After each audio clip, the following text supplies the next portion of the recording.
दोस्तों, भारत के नए नवेले दुश्मन यानी कि तुर्की का आज अमेरिका ने इलाज कर दिया है।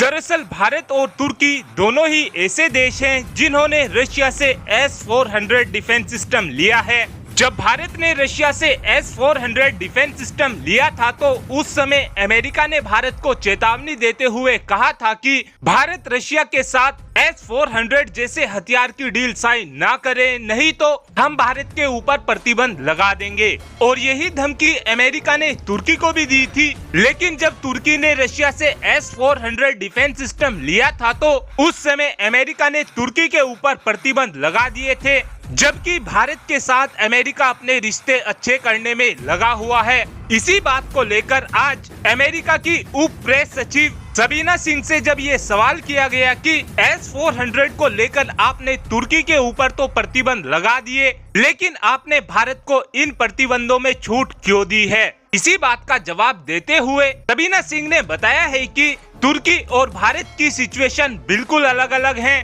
भारत के सामने सबसे बड़ा खतरा चाइना है और चाइना से अपनी सीमाओं की रक्षा करने के लिए ही भारत को नए नए और एडवांस हथियारों की जरूरत है ताकि भारत अपनी सीमा की रक्षा कर सके। इसीलिए ही भारत ने रशिया से S-400 लिया था। साथ में अमेरिका की तरफ से ये भी कहा गया है कि हम इस बात को भी अच्छे से जानते हैं कि फिलहाल भारत धीरे धीरे हथियारों को लेकर आत्मनिर्भर बनता जा रहा है। भारत अपनी जरूरत के ज्यादातर हथियार अब खुद बना रहा है या फिर दूसरे देशों से ले रहा है। हमारा केवल एक ही मकसद है, जो हमारे सहयोगी देश हैं उनके पास तक रशिया के हथियार ना पहुंच सके।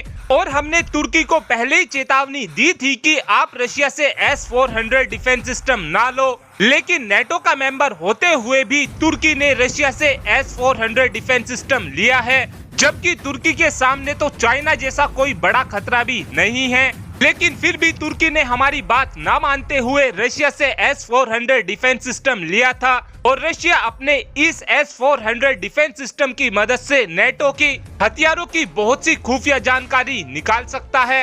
इसीलिए ही हमने तुर्की के ऊपर प्रतिबंध लगाए थे और इसीलिए ही हमने भारत को प्रतिबंध में छूट दी थी। साथ में आपको ये भी बता दें कि अमेरिका की तरफ से तुर्की को F-35 फाइटर जेट इसलिए नहीं दिया जा रहा है क्योंकि तुर्की के पास फिलहाल S-400 डिफेंस सिस्टम मौजूद है।